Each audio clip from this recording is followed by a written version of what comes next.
Hello and welcome to the Motoring News Zone, the show where we bring you all the biggest news in the world of cars right now. This week, the biggest autonomous driving test has been completed in the UK without any incidents. We react to younger drivers preferring EVs over petrol and diesel cars, and Longbow has revealed the world's first ever featherweight electric vehicle. Learn about that and a whole lot more in today's show. Let's dive in. So times are a-changing when it comes to the automotive industry and the cars which people prefer these days. Now this of course does vary from generation to generation, but according to a recent survey, the younger generations, the millennials, the Gen Zers, they very much do prefer electric vehicles over ICE cars, diesel and petrol powered traditional combustion engines. So this is sure to rattle a few cages, particularly with the older generations, but let's have a look. Let's have a look at what's been saying here. Full article on themotoringchronicle.com as always. Nissan commissioned economist impact on a survey that targets the future mobility choices of young urban dwellers. The findings, based on responses from 3,750 participants across 15 global cities, reveal younger generations' preference for electric vehicles, reinforcing Nissan's ongoing efforts in electrification and commitment to sustainable solutions to meet evolving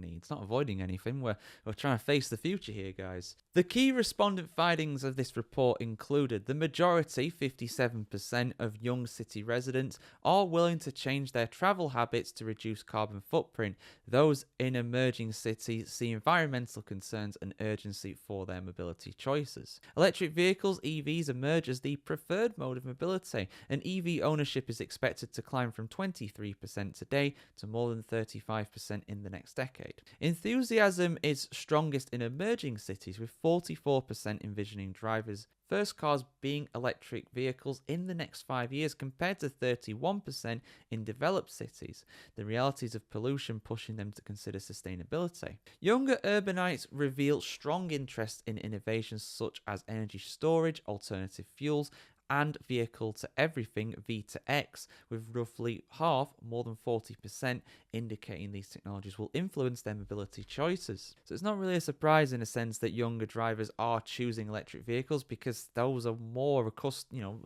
younger generations are more accustomed to them. They're more recent in their memories effectively when it comes to this. And optimism remains high among survey respondents, with more than 1/3 expecting to use a personally owned electric vehicle within a decade, up 23% from today. For the 10-year outlook, EV ownership preference surged by more than 50%, and enthusiasm is strongest in emerging cities, with 44% envisioning driving EVs in the next 5 years, compared to 31% in developed cities. Growing environmental concerns such as pollution and congestion are spurring greater interest in EVs in cities such as Shanghai, Sao Paulo, and Mexico City in China, Brazil, and Mexico, respectively. Factors that shape EV adoption highly depend on battery infrastructure and costs. Of course they do, that's fair enough. Respondents in emerging cities are more concerned about EV batteries, while those in developed cities focus on EV costs, with prices still higher than traditional combustion engine vehicles. So yeah, interesting stuff there, guys. Not a huge surprise. When you really think about it, it does make sense. And I'm, like I said in the intro, I am very much rattled the cage of the boomers and people like that. But, it's not a surprise, really. The younger people are very concerned about the environment, and they see electric vehicles as a way of, helping that. Not only on a global stage, obviously with global warming, which I don't know why people are still trying to deny that. To be honest, that is a fact. That's happening. The world is getting warmer, and it's causing a lot of problems, and again, older generations for the most part don't care as much, really, because it's not going to affect them. They're not going to be around to suffer these consequences, whereas the millennials and the Gen Zers, we're gonna be here. We're gonna have to live in this hot world. So yeah, not only on the global stage but also on the local stage as well, because it's just not nice being in a city where barely breathe, where there's just pollution in the air. It's horrible. Pollution's a real killer. It really, really is, and a lot of people don't realize how bad it is, but you can get all sorts of problems from that, not only in the immediate term, it just makes you feel crap, but also in the longer term as well. But there we go, guys. Those are my kind of thoughts on it, and the thoughts of Nissan. really, and the respondents for those surveys. So yeah, are you a younger person? Are you in that generation and you're wanting an EV? Are you in that generation and not wanting an EV? I want to hear from you either way. So Nissan have been doing some interesting research recently. I did bring you a video the other day which basically covered how younger generations are preferring electric cars to petrol and diesel equivalents. Now we're talking about automated driving, I should say. Basically where obviously it's an AI powered car effectively, it drives itself, driverless cars, but obviously you are a passenger in them, and it's something that a lot of people are not particularly comfortable with. I brought you a little thing a while ago saying something like, what was it, 80% of drivers are not comfortable with AI powered cars just yet, but I imagine that is going to shift more towards more people being comfortable with them as it improves, it becomes more prevalent, and also the technology becomes more accessible, really, becomes more prominent, really, in a lot of cars. I imagine a lot of cars will eventually have the option to do that before eventually it'll kind of be the only thing that people do. But let's have a look at this, guys. There's a full article here on the motoringchronicle.com going over Nissan's kind of finding here, at least the research that they have backed when it comes to autonomous driving. A consortium of 5 industry partners has successfully completed the UK's latest automotive driving AD research project, the most rigorous ever in the country. Evolve AD builds on previous Nissan-backed projects in the UK, Human Drive and Serve City, bringing autonomous mobility closer to reality as part of the company's global vision for a safer, cleaner, and more inclusive world. It ends an intensive 8-year period during which more than 16,000 autonomous miles were driven across the country's motorways, urban centres, residential streets, and countryside, with 0 accidents. Well done. That is better than most human drivers. David Moss, who is the Senior Vice President, Region Research and Development for Nissan AMIEO, which is Africa, Middle East, India, Europe, and Oceania. That guy can barely fit his title on his door at that point. That is an incredible title. Said all 3 research projects have been tremendously successful in driving our knowledge and understanding of how AD technology performs across challenging driving environments. It has been a privilege working with our dedicated partners to advance AD mobility, as well as making driving safer by reducing human error and cleaner by improving efficiency. This technology can give many more people access to mobility who may not have had it today due to location, age, or disability. Our talented UK team at Nissan Technical Centre Europe in Cranfield will continue developing this technology, and we are excited to bring AD mobility services to customers in the coming years. The successful conclusion of Evolve AD prepares for the next phase of AD deployment, which will assess the readiness of the cities and regions across the UK for the introduction of AD systems and services. Delivered by a consortium of 5 partners, including Nissan as technical lead, Evolve AD was jointly funded by government and consortium partners. The government's £100 million Intelligent Mobility Fund is administered by the Centre for Connected and Autonomous Vehicles, CCAV, and delivered by the UK's innovation agency, Innovate UK. Over 21 months, the 5 partners, Nissan, Connected Places Catapult, Humanising Autonomy, SBD Automotive, and TRL, worked to technically support UK supply chain readiness for future mass deployment of AD technologies in the UK. Nissan is conducting autonomous mobility service research globally in Japan, the UK, and the US. This includes the latest Easy Ride Serena AD vehicle testing in Yokohama, Japan, where the company is aiming to launch autonomous mobility services. Evolve AD contributes to Nissan's ongoing global development of autonomous mobility, sharing insights and data to understand how the technology can be tailored to perform safely across different driving conditions worldwide. During Evolve AD, connected autonomous vehicles, CAV, were tested in various simulators and on private test tracks before introduced to urban, residential, and rural roads for the most rigorous test of AD technology ever in the United Kingdom. These road types present unique challenges for AD up-to-date technology, including low-speed driving on narrow single-lane roads in urban residential areas.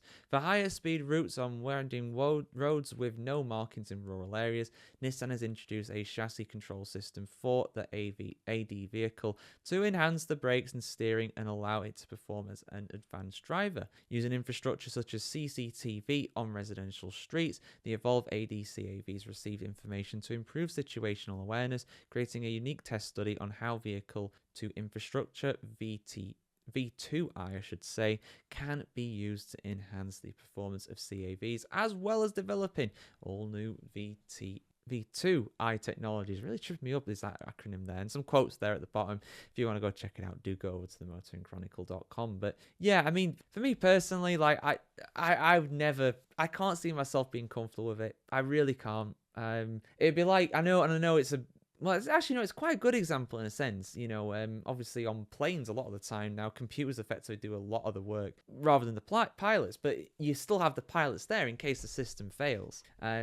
So that's why I'd never be truly comfortable. Would you be comfortable getting on a plane that has no pilots? Would you be comfortable getting on a bus that has no driver? Most people would say no. But would you be comfortable getting on a train, for example? A lot of people always say, oh, what about trains that have got no drivers? There's loads of them. I think there's one in London, isn't it? Is it a London Light Docklands Railway or something? Docklands Light Railway? I forget it now. I've been to London a few times, but I'm not too clued up on the public transport there. But I'm sure that was a thing where they didn't have drivers. But you're fine with that because it's on tracks and you're not going to get idiots trying to do stupid things that are testing the system, really. So that's a bit of a different thing. So most people, I think, are still going to be very apprehensive about autonomous driving. It's going to come in. It's going to come in eventually. Like I said, it's going to be an option for things eventually. And I think there are some places where you can do it. I'm sure in America, and at least in some states, you can have autonomous drivers. I'm sure I've seen some people going around in taxis without drivers. I just couldn't do it, man. I just don't trust. I don't have that much faith in machines. I've seen Terminator, all right? I've seen iRobot.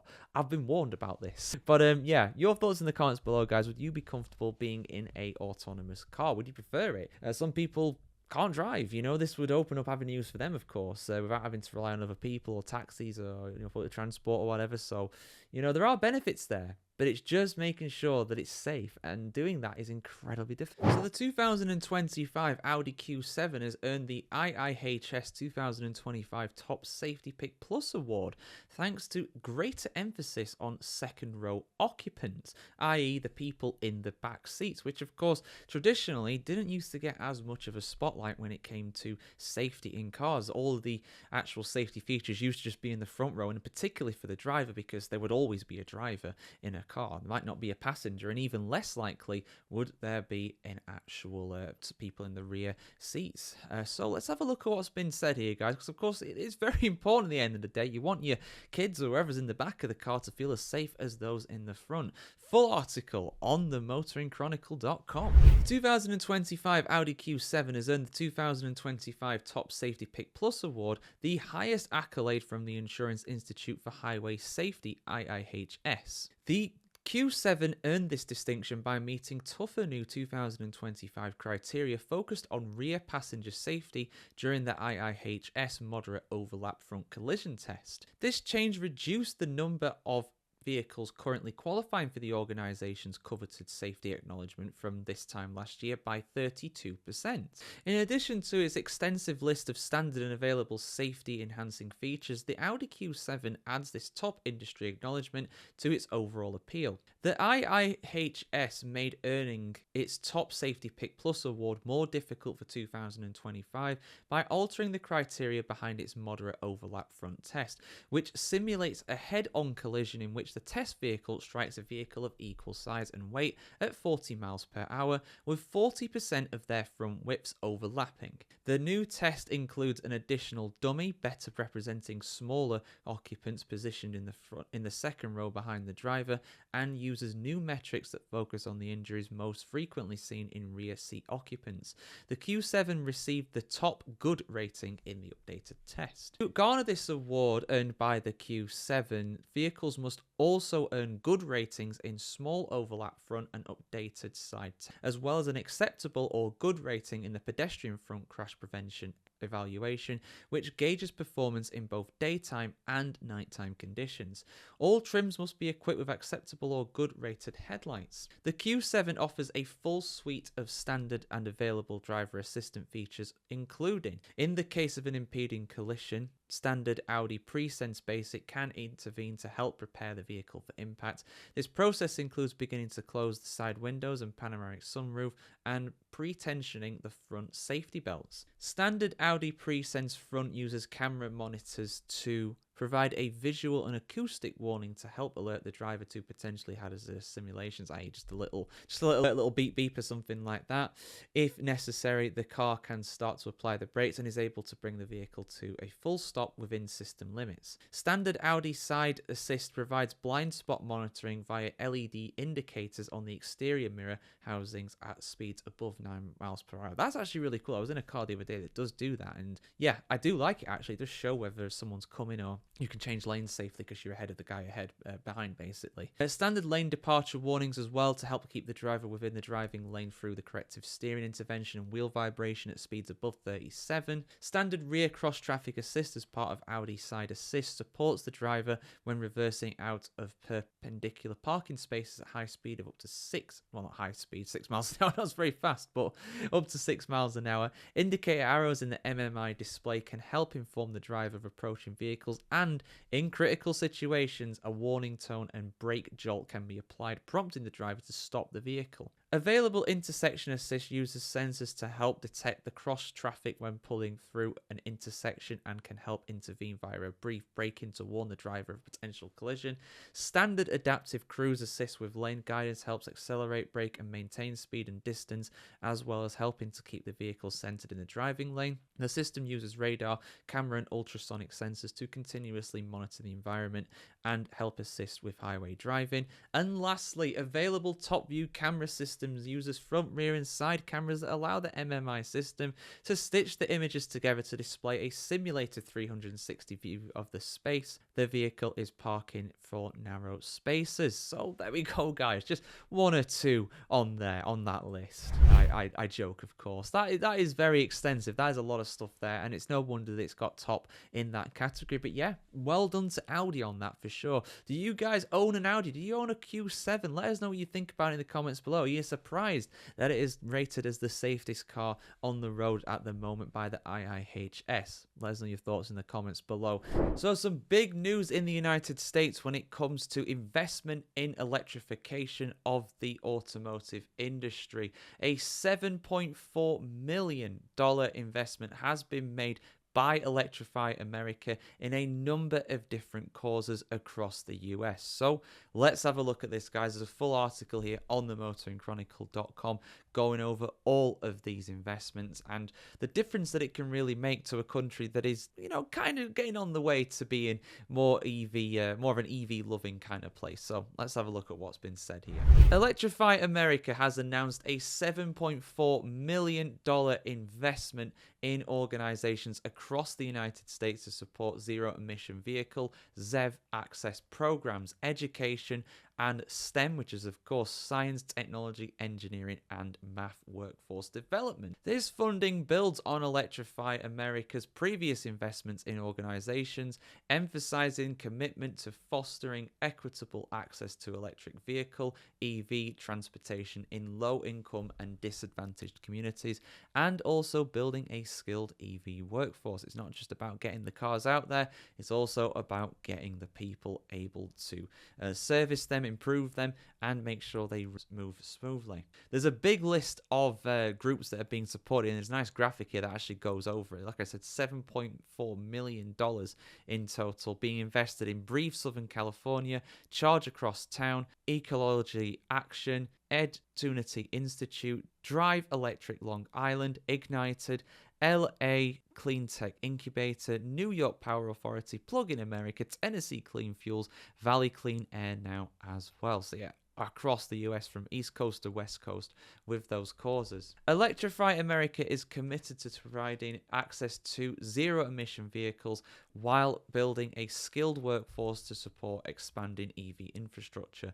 said Robert Barossa, the president and CEO of Electrify America. By supporting education and hands-on training, we're creating opportunities for individuals to thrive in the growing domestic EV industry and drive the transition to electric transportation. Electrify America recognizes the need for a skilled workforce to sustain the growing EV industry, including engineers, software developers, battery technicians, energy managers, and construction specialists.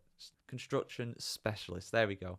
The programs aim to increase awareness of the economic and environmental benefits of ZEVs, creating a pathway to ZEV specific STEM careers, and supporting EV industry growth through hands-on activities such as EV ride and drive events, educational resources focused on the EV industry, and on-the-job training benefit K-12 students, community college students, and workers throughout vocational and EV workforce development opportunities. Since 2018, Electrify America has worked closely with organizations across the United States to deliver tangible benefits to communities, from improving air quality and reducing barriers to ZEV adaptation. Previous programs include significantly increased awareness, adoption rates, and bringing EV transportation options to underserved areas. So yeah, there we go, guys. It's a good thing at the end of the day. It's money being invested in something that is sustainable, and yeah, I'm all for it. At the end of the day, it's good to see these programs are being put in place. I mean, what do you guys think? Let us know your thoughts about this story in the comments below. So it's fair to say that Tesla are not having a lot of good press at the moment, but one of their ex-executives is reviving a classic British sports car alongside a Lucid former executive as well. And I'm looking at the pictures of this, and it looks absolutely magnificent. That is, what do they call it? Retro futuristic. I think something like that, where something looks like it's from the past, but a vision of the future, all molded into one. And looking at this bad boy, I would say that absolutely does qualify. The Longbow looks like a beauty. So let's have a look at some details about this, guys. Full article on themotoringchronicle.com. Longbow, the first ever British electric sports car manufacturer, is creating a new category that re-energizes an iconic automotive archetype with the official unveiling of the world's first Featherweight Electric Vehicle, FEV. Through its two models, Speedster and Roadster, Longbow offers a unique take on the rich British tradition of lightweight sports cars, focusing on real road performance with an unparalleled driving experience. Longbow's motto is Celeritas Lavitas. I am saying that wrong. My Latin's not very good. Or the speed of lightness, as a rallying cry for enthusiasts. Its Speedster and Roadster are the spiritual successors of the British icons like the Lotus Elise and Jaguar E-Type, with a focus on beauty, lightweight construction, impeccable engineering, and meticulous hand finishing. Sharing a new bespoke platform and an all-electric drivetrain, both cars will be sub 995 kilograms, establishing an all-new vehicle category, the Featherweight Electric Vehicle. Longbow's trios of founders are veterans of some of the most exciting projects from across the automotive, technological, and finance sectors. Daniel and Mark have been at the forefront of the electric vehicle industry since its inception with the original Tesla Roadster, a vehicle that shifted the entire automotive industry. They have also held senior positions with Lucid Motors and BYD, helping to guide challenger brands to maturity and commercial success. Jenny rounds out the trio with a vast commercial and investment experience. She is a pioneer in the electric marine industry, though her previous role as CEO of Exshore and leverages a career that spans successful startup and scale-up leadership, private equity, business law, and strategic investment. I mean, just look at that thing, man. That's beautiful. I don't care what you have to say. That is a beautiful looking car. Development of the Longbow Speedster and Roadster has pursued a singular philosophy: simplify, focus on beauty and engagement, then relentlessly add lightness. Very Colin Chapman-esque there. All until remains a sheer automotive intoxication. That's a good way of putting it. Antithetical to conventional notions of what battery electric vehicle BEV can be, Speedster and Roadster are striking, light, nimble, balanced, and engineered for an unparalleled driving experience. Their exterior design reflects a blend of nostalgia and timeless allure, while the interior celebrates handcrafted elements. It represents driving like it used to feel, with craftsmanship that does not distract or detract from the immediate experience. Inspired by a rich automotive history, the Speedster and Roadster feature a tactile cockpit that defies time to become timeless. Both use a bespoke Longbow aluminium chassis that is engineered for minimal weight and maximum stiffness. It is purposeful in proportion, shaped for speed and honed for feedback to deliver a driving experience that feels alive in your hands. A lightweight vehicle also means lighter and more compact motors and batteries, enabling the world's first proper all-electric sports car for the modern enthusiast.